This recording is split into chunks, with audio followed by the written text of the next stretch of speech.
De volta com o Tá Feito nessa sexta-feira, sextadíssima, segundo a Grazi, e a primeira sexta-feira que eu tenho 3 mulheres espetaculares. Para ninguém me pegar na mentira, eu tinha 2, né, no começo da semana, na terça, Vanessa e Grazi. Hoje eu tenho mais uma, e essa uma, depois do meu zap, vai se apresentar. Garrafa, o nosso zap é 982244621. Você agora tem mais uma oportunidade de perguntar no Guia de Saúde, que será o nosso próximo quadro, tá? Então, 982244621. Se você quiser saber tudo de ginecologia nessa área aí, você manda suas perguntas também. Bom, isto posto, eu vou chamar agora a vinheta mais importante do dia, Garrafa. Guia de Saúde.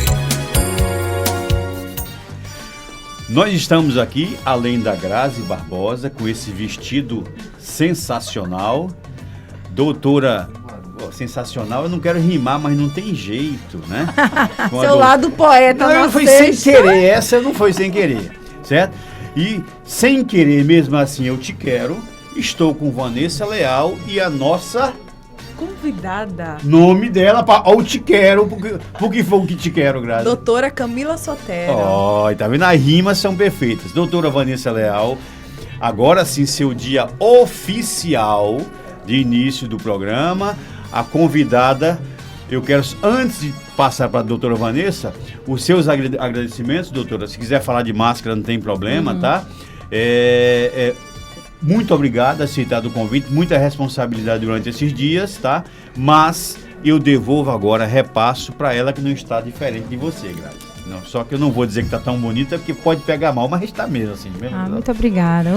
Hoje a Grazi está estonteante. Eu falei. Eu quero dizer que ela realmente está estonteante. É uma pena que vocês não possam ver o que nós estamos vendo aqui. Não pode ver por enquanto. Por enquanto. O Garrafinha está gravando e vai soltar nas redes. Nas redes sociais, vocês verão dentro em breve. Você sabia que teve duas chamadas que deixaram as redes em ebulição? Foi? Quais foram? Uma a sua. Sério? Sério. Que bom, muito a outra obrigada. Da Grazi, que jogou esse cabelo pra frente, que ela nunca joga, viu? É porque o Matheus tá aqui. O Matheus tá aqui e tal, ela jogou essa pra frente. Essa menina deve estar mal intencionada hoje. Ela está. Olha, pense numa má intenção que nos ajuda esta mulher. Bom, doutora Vanessa, tá feito desta tarde toda agora, até às 16 e pouco na Garrafa, é seu. Seja bem-vinda. Boa tarde, gente. Boa tarde a toda a bancada. Boa tarde, ouvintes. Muito prazer, doutora Camila Sotero, estreando com você aqui hoje, viu? Uma emoção, vai ficar marcada na minha história para sempre. A gente está aqui recebendo a doutora Camila Sotero, que é ginecologista e obstetra, fez residência médica no CISAM, UPE, e que tem uma especialidade em ginecologia estética. Boa tarde, seja bem-vinda, obrigada por aceitar nosso convite. Eu abro o microfone para você se reapresentar, se eu esqueci alguma coisa aí nesse caminho. Joia, Vanessa, obrigada. Boa tarde a todos. Sou ginecologista e obstetra de formação, né? Sou formada pela Universidade de Pernambuco e minha formação em ginecologia, minha residência médica também foi na Universidade de Pernambuco, no CISAM, né? Lá na UPE.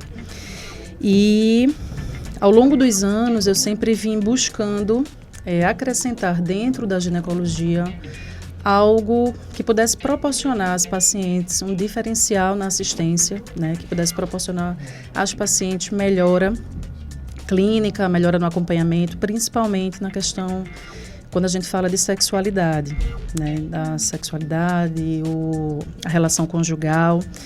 E aí, buscando esse a mais, foi que eu comecei a me apaixonar pela ginecologia estética.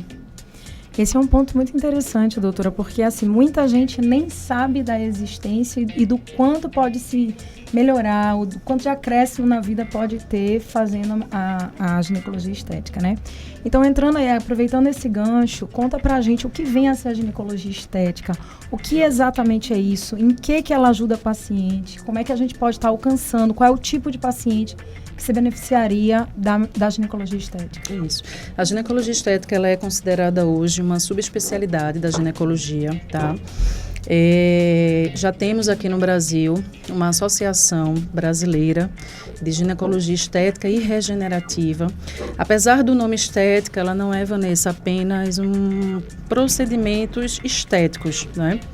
A gente vai trabalhar o funcionamento, né, daquilo que está incomodando a paciente, o canal vaginal, pacientes com alargamento vaginal pós-parto, por exemplo, mas que não queiram ou não tenham indicação de se submeter a um procedimento cirúrgico, como uma perineoplastia.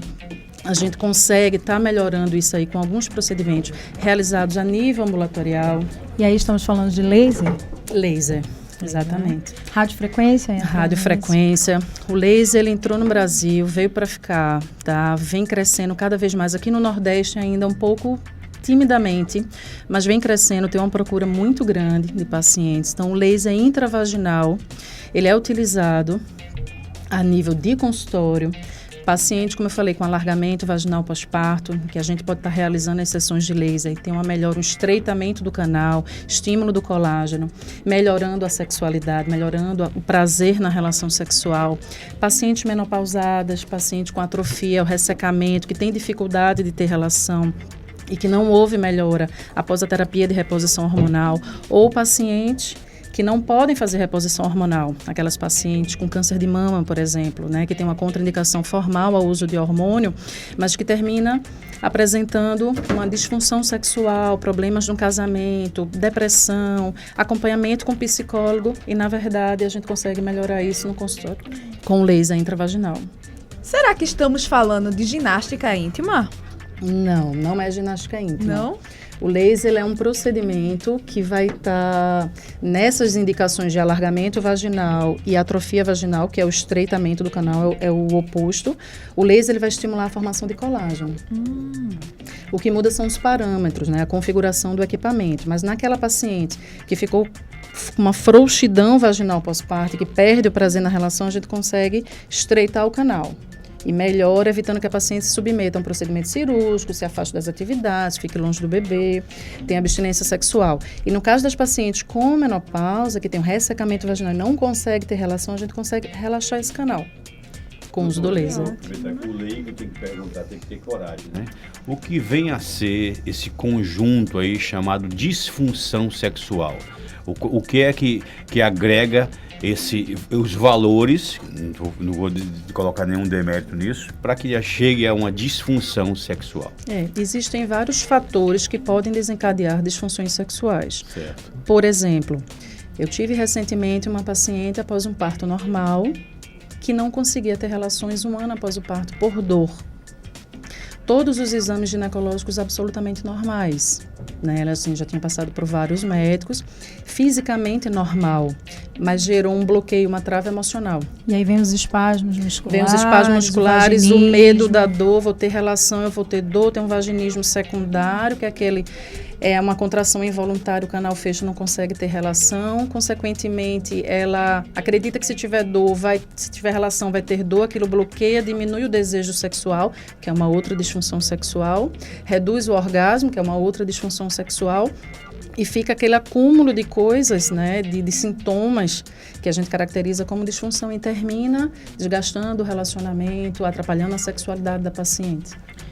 E aí mexe muito psicológico, né? Muito, principalmente. Mexe no casamento, mexe com no tudo. psicológico. Mexe Então, no muitas vezes, todo, pacientes fazendo terapia, usando antidepressivos, e é uma coisa simples que a gente consegue resolver em consultório. Uma coisa que vale aqui uma observação assim mais focada é que as pacientes, todas as mulheres, né? O caminho de todas as mulheres é a menopausa, né? Isso. A gente inevitavelmente chegará a isso. Os primeiros sintomas da menopausa são aqueles calorões que todo mundo fala, mas um sintoma mais tardio de todas as mulheres, em maior ou menor grau, vai ser esse ressecamento vaginal, que muitas vezes causa até pequenas lacerações na vagina no ato sexual. Ou seja, pequenos cortes, fissuras, uns cortes. Ela chega a se machucar com certeza, mesmo. Muito, se tentar, vai dar mais machucar. problema ainda. Tá tão né? ressecado, Chega a né, machucar. por conta da falta do hormônio, que machuca, que dói, e isso atrapalha o casamento, porque nem sempre o parceiro ele é tão compreensível. Né? Isso termina desgastando muitas vezes o relacionamento. E aquela paciente já fez uso de terapia hormonal sem melhora, ou não pode fazer, como é o caso das pacientes com câncer de mama.